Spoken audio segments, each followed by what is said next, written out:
Today, I want to tell you the story of how the real life Verrückt came to be. But first, I want to tell you that story in the proper location.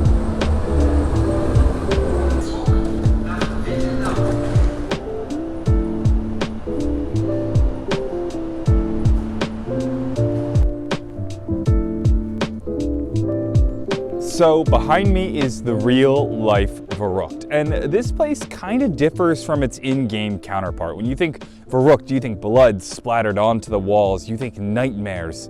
This ain't it. This place is actually fairly mundane. It's everything from a place for asylum seekers, it's a museum, it's a public park. There's a lot going on here, but zombies and nightmares aren't one of them. This place is actually fairly boring. So today I want to tell you the story about how Verrückt came to be, how this boring, mundane place became one of the craziest zombie maps ever, and I'd also like to share with you a story of game development, as well as clear up some misconceptions about how zombies was originally made. Before we get into it, I just want to quickly mention that for the past year or so, I've been helping Mr. Dalek JD create merch on his channel, and we recently launched the Gobblegum Christmas Ornament set featuring all of your favorite Gobblegums. This is a project that I'm incredibly proud of and really happy with how it came out, so if you're interested at all in getting some Gobblegum Christmas ornaments, there's only 200 available. A link is in the description. Go ahead and check them out. It would mean the world if you guys check them out. With that said, let's get back into the content. So let me start off by saying that nothing, and I mean nothing in zombies, was planned from the beginning. In fact, Jesse Snyder, the creator of zombies, was once quoted as saying that following the release of zombies, people in Treyarch, quote, above him were upset at him for jamming this zombies thing into the game. Treyarch didn't know what they had on their hands. They knew it was fun, they knew people kind of liked it, but many people internally said, this isn't zombies.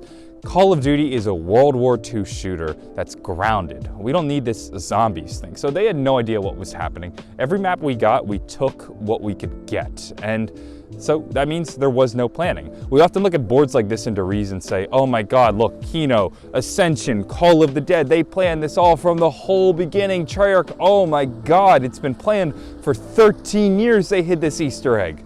Well, I mean, yes, but no. It makes a nice title on YouTube. I'll give it that. I've been guilty of that many times myself. But in reality, nothing was planned. And in the early days of zombies, the real focus was, I guess you could say, follow the fun. Do what works for the gameplay. And that was what the plan was for Verrückt. Verrückt was all about playing with social dynamics. I actually had a brief conversation with Jesse Snyder, and he explained to me that during the early planning stages of Verrückt, he basically wanted to split people up into groups and find each other to build tension in a different way than Nacht had. And if you think about it, Nacht had tension by its sheer nature. We're playing Call of Duty and suddenly we've been thrusted into a bunker with zombies sprinting towards us. None of us know what's going on, let alone how this game mode even works. This puts the player on edge. Verrückt is slightly different. It's at a disadvantage because, yes, zombies can be scary and tense for new players. However, people have been playing zombies now for several months and have started to get a grip on the game mode. If people feel we're going to have tension in the same way that Nacht does, it's gonna have to change. So what they did was they split up the team. They said, you've gotten the hang of surviving in a group, so why don't we put 2 of you on one side of the map and 2 of you on the other side of the map with a door locked shut in between. Good luck surviving when your group is divided in half. Oh, and by the way, we'll give you this little window so that you can look out and make it very clear that you guys are isolated. It's actually funny to look back on now and see that this really was the central theme and goal of the map. In a GameSpot article from 2009, it explains that, quote, the goal of the team is to reunite in the middle of the bunker. It's not just a desire to see their long-lost buddies or that driving this impulse, or at least not entirely, but rather a new goal-oriented feature that has been added.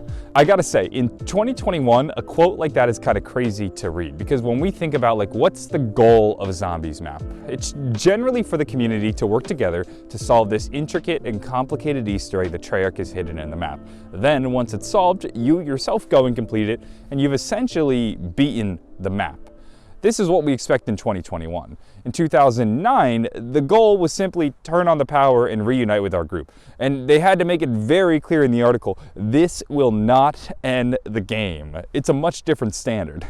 So early in the development of Verrückt, the focus was made very clear. They wanted to play with social dynamics. They wanted to build tension by splitting up the group. That was their main focus in developing this map. Once they did that, they had to find a setting. And what they did was actually pull from the campaign.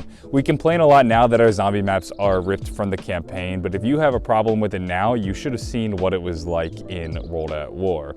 Most assets within Zombies were not original. They most likely came from either campaign or multiplayer. Now, in the case of Verrückt, this actually comes from the campaign mission Ring of Steel. If you play through it, you'll find a Russian asylum. And this asylum is basically Verrückt. In fact, some of those new sections of Verrückt that we saw in Revelations actually come from the original World at War Ring of Steel. They just took rooms that they originally closed off and reopened them. So they didn't actually make them from scratch. They borrowed them from the original Ring of Steel mansion.